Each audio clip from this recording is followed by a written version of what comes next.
Good afternoon, everybody. Welcome to another edition of Conversations. Today, we're going to have a fun conversation, guys. I have two just ordinary guys from Bedford County.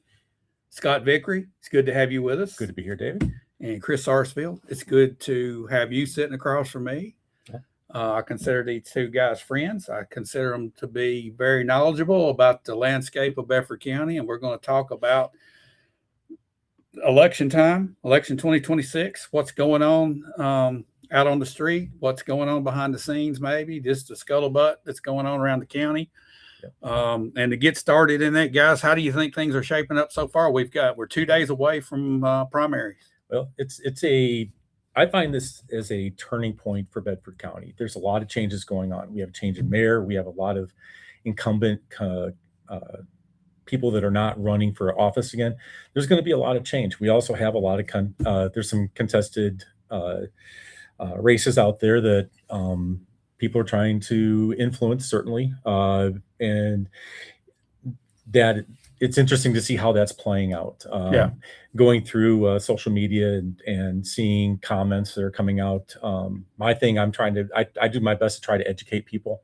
However it comes out, I want to educate them what's happening out there so they can make educated decisions. I want to build interest in our primary process, get people out to vote. There's a lot going on. There's a lot of conversation right now about that. And definitely this is a turning point for us. So it'll be interesting to see how this election season plays out and where the dynamics, how they play out through this. Yeah, I think one of the things Scott said is, really important is that getting people out to vote. Historically, the primaries in Bedford County have not been, the watershed of people showing up at the polls. Single digit. In fact, so I ran against, in District 1 last, in the last primary in 2022.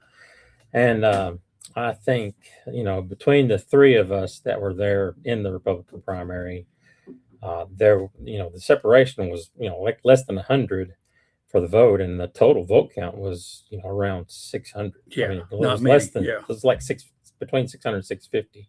So not many people, considering that there are at least 5,000 eligible voters in that district. Yeah. So each district ends up between 5,000 and 5,500. Right. And when you've got 400, 500, 600 voting in that district, you do the math real quick. You're around 10%. It hovers around that area pretty much. So what do you think is the the process in the minds of people thinking that the primary doesn't matter? I mean, it's an elimination round is basically what it is. And it really is. And if you listen to see what happened with Trump, for instance, he doesn't like somebody, he's going to primary them. What does that mean? It means he's going to put somebody up to run against that person for their seat so that they cannot get into the general election. And we have that happening in District 1 here. We got two people coming in, trying to primary out one of our incumbents. So that's happening here. So that primary process for the parties, Democrat and Republican, that's there to filter out some of the candidates for the general election. This particular election, we have a lot of people running as independents, a lot who previously ran as Republicans. It's interesting to see that they moved more to the independent side as opposed to declaring themselves as Republicans. Yeah. So it's interesting to see how that's going to play out, because now rather than having maybe 4 or 5 people in a district competing for that primary vote, a lot of that's going to be moved off to the general election. Right. So it's going to be interesting to see how that all plays out. It's going to be very different, I think, for Bedford County. Because most of our candidates traditionally over the last 15 years or so have always been Republicans, with a few independents, typically Democrats labeling themselves as independents. Now it's really, even Republicans are moving more towards that independent role. Yeah. So what do you think right now is the biggest influence in the primary and in the general election going forward? I know we've put out some donation list of a local PAC that we've mentioned on the show before. I talked about it on the weekend wrap up. It's a little hard on them, but it's just kind of the way I feel. How do you guys feel that's going to affect the election? And what's the potential dangers, perceived dangers, or what's your thoughts on it, basically, at this point, Chris? Well, I guess the thing that stands out to me so far is the amount of money that each candidate has received to this point. I mean, like I said, this is not the we haven't seen their second financial statement, giving statement. But at this point, some of these candidates have received upwards of $10,000. Right. In a local campaign, that on average, if you spend a lot, I mean, I as a county commissioner last time spent less than $500. Yeah. I know that from all the other people who run, their goal is to spend between $1,000 and $1,500. Yeah. Right. And so now you get some of these, but now you have campaign whose coffers are filled to the point of more than $10,000. Right. I mean, what can you do with that money? what can exactly? I'm trying to think. How many hats can you buy? How many signs can you put out? I mean, and obviously, that is the goal. One of the missions of a PAC, a political action committee, is to influence the election. One of the ways they do that is to put their candidate out in a way that makes him appear unbeatable. And if you drive down the road and you see 1,000 signs for this one person, you're inevitably the public will think, well, that guy must be the guy everybody's supporting.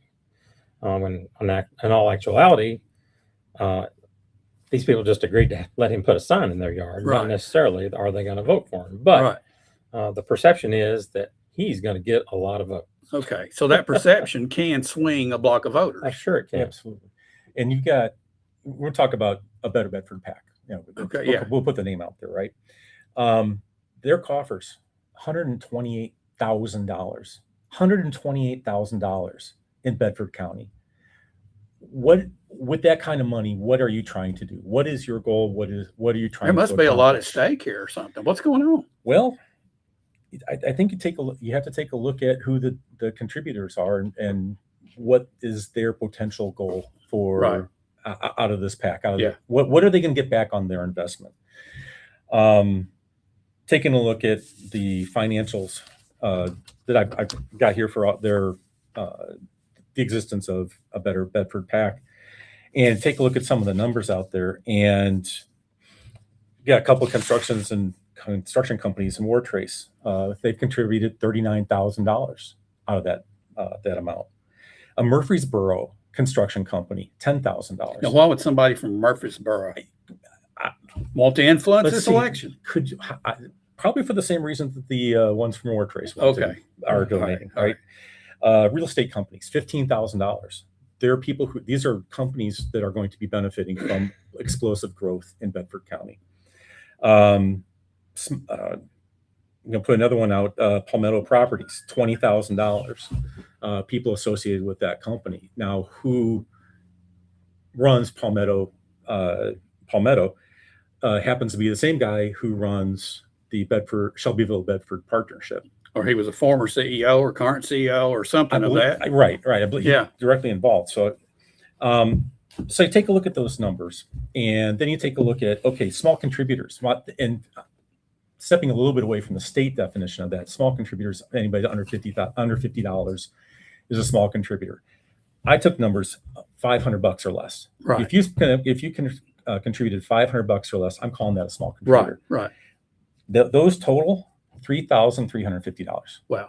Minimal. That is a reasonable amount. I think that makes sense to me. You take a look at $127,000 versus another that $3,350 is from the average Joe out there. You're throwing out a lot of numbers. I am. And there's a question that has come up. Okay, somebody has asked, where do we find the financial statements for Better Bedford? We're talking about the PAC. You go to the Tennessee Election Commission. It's the Bureau of Ethics and Election Finance. Okay, so you can go to this website. Right, and we can a little bit later on. I can put the link up there. Okay, great. But it's readily available. It is not the easiest to find, quite honestly. But if I get the link, you can get to it. Right. I've got all their financials. I printed off. It's right off the state website. Nothing. That's where it came from. But yes, they do exist out there. There is also a way to figure out on a by candidate person how much money each of those candidates received. Right. from not just the PACs, but from maybe individual contributors. Right. The interesting that, and I don't have these numbers, but I understand that the same people that are contributing to the PAC are also contributing directly to a number of Right. We of posted that. campaigns. We posted that right last week, I believe. think, and I heard that one of our candidates, and honestly I don't remember which one in the county, I can guess, but I'm not sure, has gotten nearly $20,000 worth of contributions between PAC and individuals. He's a popular guy. You hear this? He's getting Yeah. fan mail already. So I mean, it's like, what are you getting for that kind of investment? That's a lot of money to be putting out there, and you can't be putting that kind of money into that kind of investment in something without expecting something back. Yeah. Right. And that is my concern, and I'm seeing that a lot on social media also. All right. So you asked that question. What kind of influence, Chris? What do you think about it? I mean, as far as that much money going into these campaigns. Well, again, so these types we talked about, this type of a PAC is what is called a non-connected PAC, which means the general public can contribute to it, and that's the way they're doing. Well, in this case, I have to compare because Scott and I were part of a PAC at one time. Right, so right. Not all PACs are bad. No, in fact, I hesitate to say that there is a bad and a good PAC. Right. It's up to the determination of the people who view it. Are they bad or are they good? And the way we're talking about this is, the PAC that we were a part of was definitely just, significantly targeted by individuals. We Right. went and tried to get individual donors to donate monies to, help promote the candidates we thought would be conservative enough and would vote in the manners that we thought that a candidate should vote. But what we have here is what's called a special interest PAC, Okay. because of the types of businesses and individuals that are donating. They are not the general public. They're not the average citizen who has just, I want you to vote the way I want you to vote. Here's $20. I'm hoping that you will Yeah. vote the way I vote. When you give somebody upwards of $20,000 or $15,000 to $20,000, I'm not gonna say that that's what they're doing, but it's got to cast a big shadow. I mean, it's definitely raises a question. Can I a phrase that I've been using? Perception.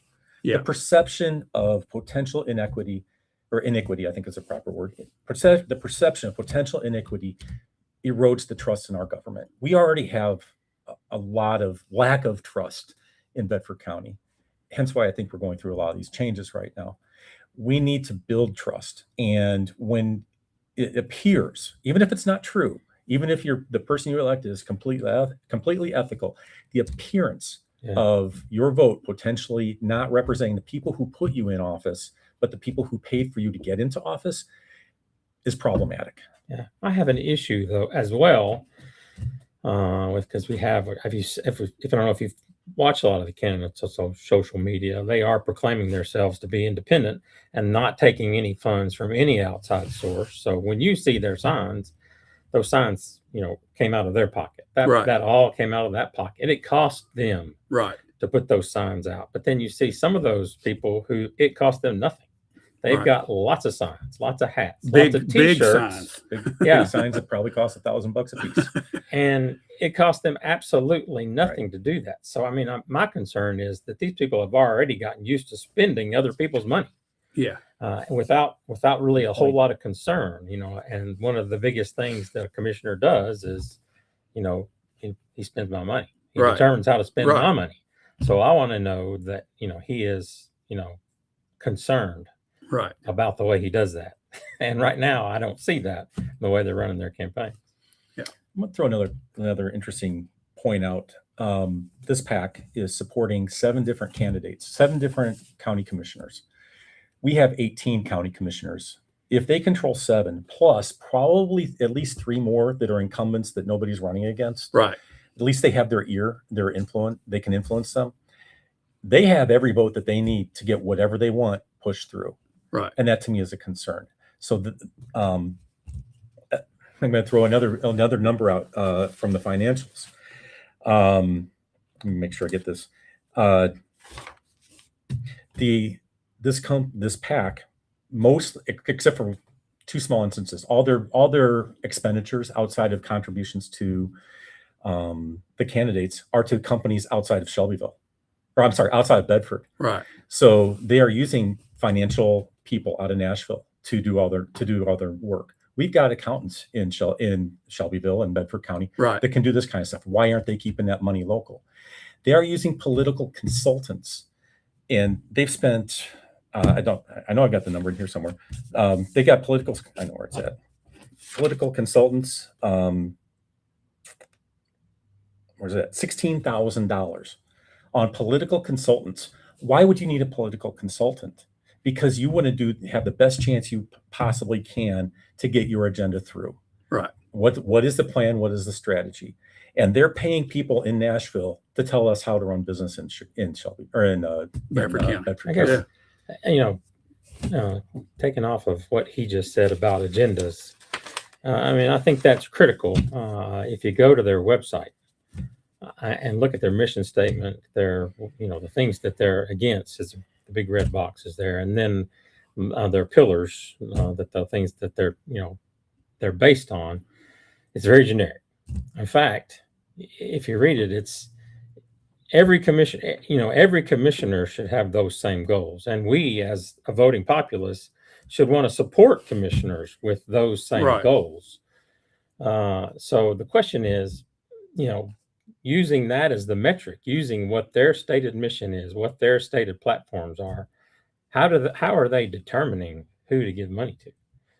Because again, everybody, all the commissioners, everybody should be concerned with housing. Everybody should be concerned with education.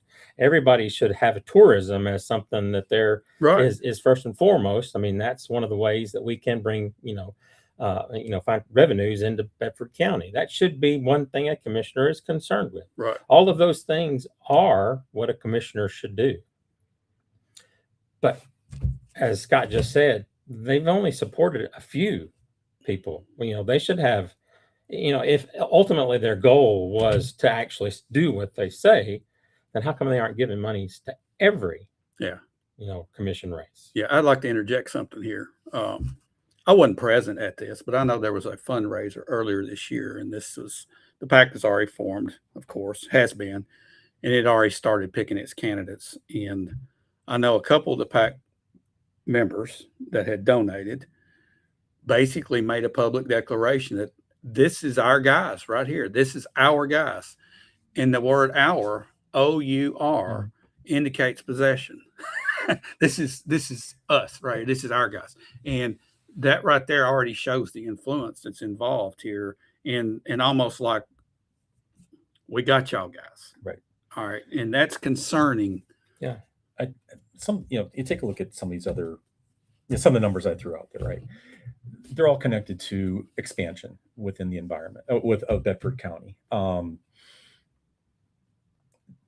David, you ran a poll earlier this year. Yes. What are your biggest concerns, right? And I think expansion of Bedford County was one of those items that was at the top of the list. Brent Smith is running one today. Before I came out today, 48% of the people responding said that expansion of Bedford County is one of their biggest issues that they have on their mind, right? Right. We are growing. Another metric, just came out this past week. Bedford County, headcount grew by over 5,000 people. Right.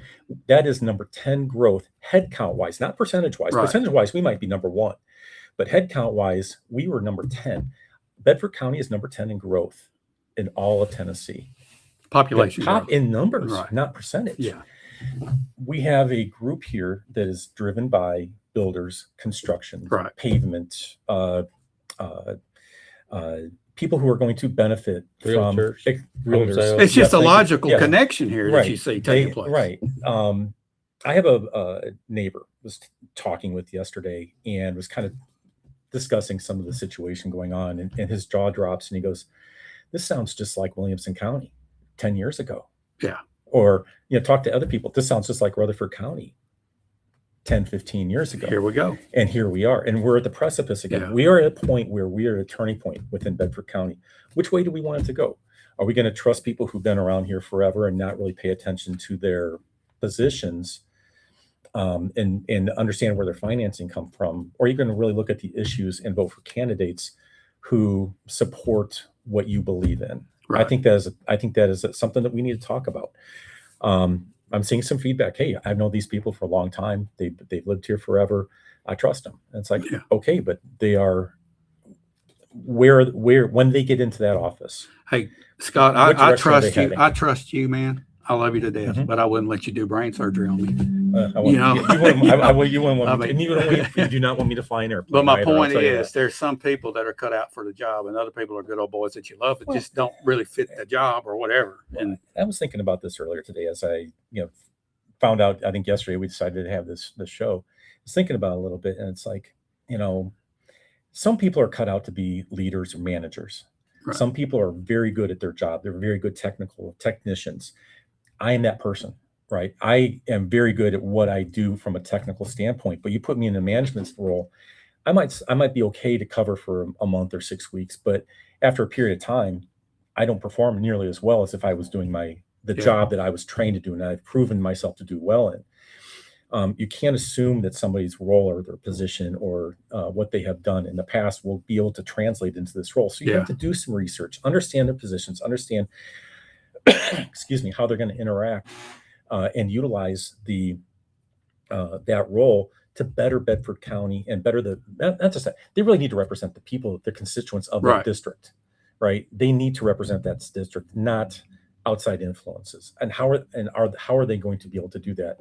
If you're getting money from insignificant money in some cases from outside influences, how can you divest yourself from that and not have that influence you? Yeah. I got a question. Has anybody considered voting record going into this election? You've got some incumbents, of course, that are on the ballot that are being contested heavily. And we consider ourselves 80% conservative. You look at the voting records, the conservative voting records are some of the very ones at the top of the voting record for being a conservative are the ones that are being attacked by this wave, by this influence. Okay. I mean, how do you make that square up? I mean, everybody's got to do their homework on this. Oh yeah, that's we talked about that District 1 campaign and the candidates there. One of the incumbent that seems to be driving a lot of contention there about what the PAC wants to do. For some reason, it appears that they do not want him to be reelected. If you go back and look at his voting record, it's like, well, why? Yeah. What are the things against the tax increase? Yeah, what are the things he's voted for that you would not, would spend that much money to have him not reelected? I mean, and I don't understand. But obviously, either, well, I know that, he does support his constituents. And I think that is one of the things that is not only the PAC, but even sometimes the administration is afraid, of people who stand up for the people who are in their district. And so, I mean, if you hear it again, a lot of these people are saying, a lot of the candidates are saying, we want to get along, we want to, we want to just do everything we can. Well, I mean, there comes a point in time when if the administration has made a decision that is not in the benefit of the constituents of the county, that these candidates or the people we've elected in the past have stood up against it, and they've been decried. I mean, they have been, their just reputations have been run through the mud not because they're doing anything wrong, but because they're standing up. Right. They're saying my candidates, said this. Right. They aren't constituents. For it. My constituents, I mean, are not for what you're proposing. Yeah.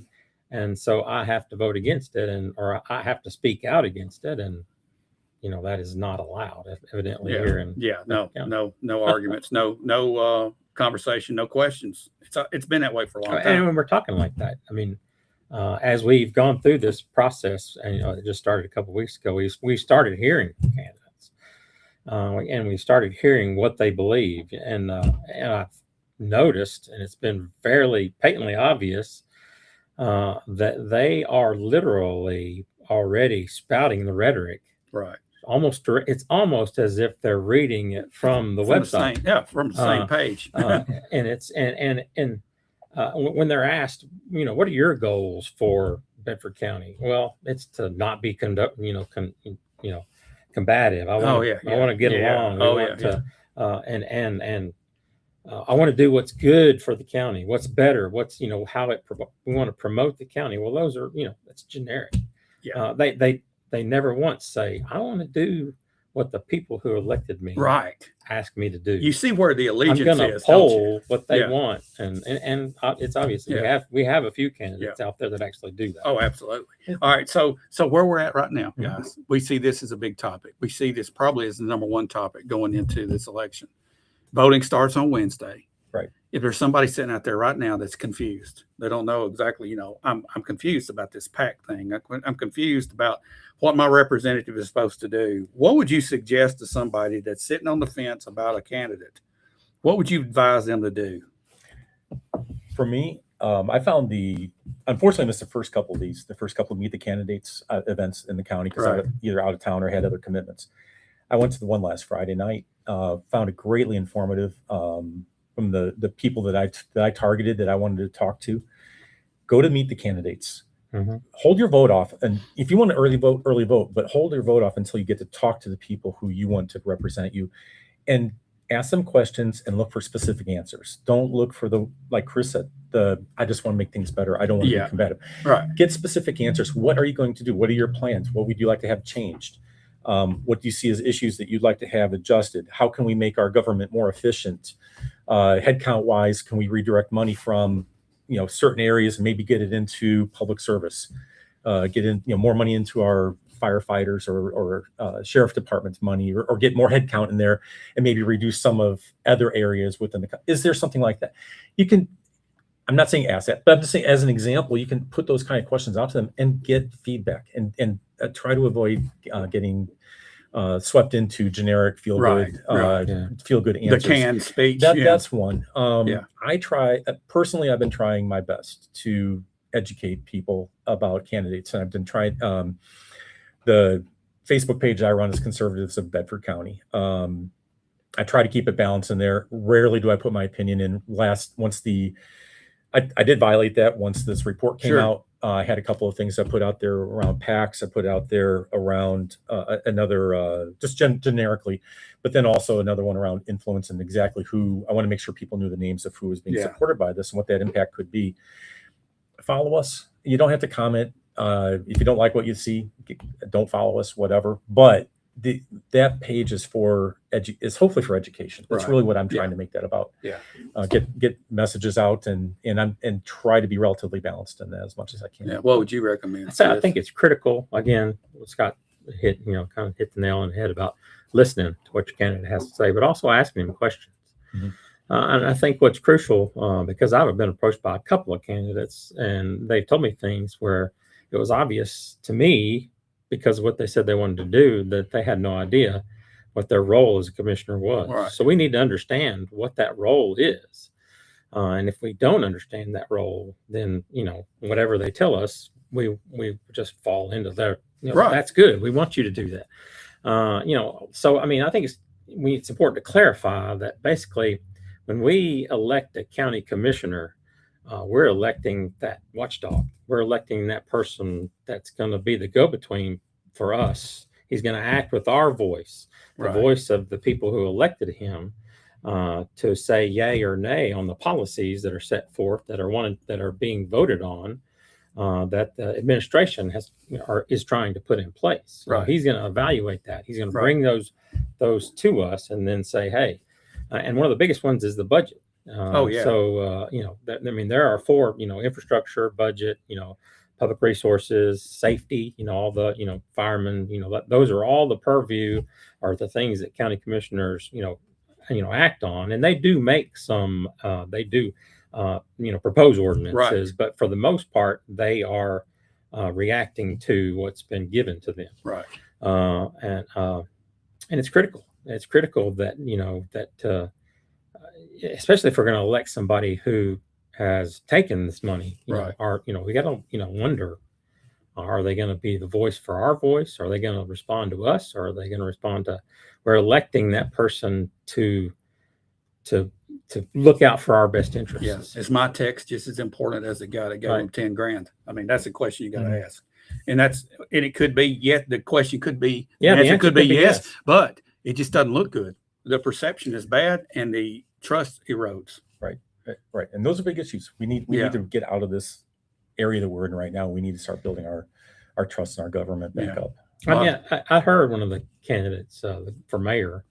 We asked him about his campaign finance, and he said he would take money from anybody. He didn't care who they were, and that kind of took me back. But that also to me said that maybe he is not concerned. He's not that person we have to worry about, because he's gonna take it from good and bad, Yeah. and he's not gonna let that influence him. But it still is always a question in your mind: how much money can you give and be given before it tips Yeah. the scales? Well, early voting starts Wednesday for the primary.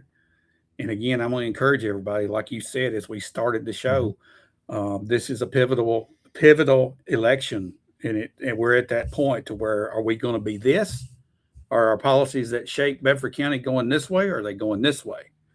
And I think we're at that sitting on the fence point right now. We could go either Yeah. way. Do we want to be Williamson, Rutherford County, or do we want to remain Bedford County Yeah, and keep that character? I've talked. I know we're looking at wrapping up, but I've talked a lot about building and construction and all. It's not a bad thing. Yeah, We got to have it. It's got to happen. Yeah. But it's got to happen in a managed approach. fair and equitable. And what everybody has to have the same opportunity to bid on those jobs. And the way this is lining up, because the county commissioners are the ones who will vote Right. for those, construction bids. I mean, they're the ones who are the final approval for, who does the work. And, you're looking at this Yeah. and wondering, Yeah. it's got to be a question in your mind. Why are these companies Yeah. donating such So large there's got to funds? be a plan for growth, and it's got to be managed, particularly with our infrastructure. Yeah. We know that our water infrastructure is suffering. I Yeah. think regardless of what system you're on within Bedford County. I'm on the War Trace system. We definitely have our challenges there. Oh yeah. If it's power, if it's our roads, we need to have a plan about how to move forward with this, and not just how can we maximize the bottom lines for for the people who are who have those kinds of interests. Yeah. Well, guys, I thank y'all for sitting down and discussing this. Hopefully we can come back again as this election cycle speeds up here and we get into the primary. Maybe we can come back and kind of take a spot check on where we are. But if you're watching, I encourage everybody to ask questions. There's no dumb question. If you want to know what a candidate thinks, contact them, ask them. Find out if they're going to be your representative. I think that's the key question. Are you going to represent me? Yeah. I know in Bell Buckle, I think it's this Friday night. They're having another meet candidates. Okay. There are going to be a lot of candidates there. Be there, ask questions. Yeah. And the face-to-face, you can text them, you can email them, but you can do social media. But boy, I tell you what, the face-to-face. Oh yeah. It's the best way. And you see how you see their facial responses. And how they're thinking. thinking, that they're thinking through it, how quickly of a response do they have, and how coherent is it versus how am I trying to waste, or am I trying to build in some time here while I'm thinking about a solution, which is okay. I mean, I would do that. I certainly would do that, because I won't have those answers all the time. If the first thing they do is restate your question, then they're trying to formulate a response. Exactly. So get out Friday night. Hope yes, to see a lot definitely. of people there. Wednesday starts early voting. Get out and vote. Absolutely. The more that we can have, the better Bedford County, I think, will be. Absolutely. Thanks, guys. Thank you, Appreciate David. it. Thanks everybody for watching. We'll be back again real soon.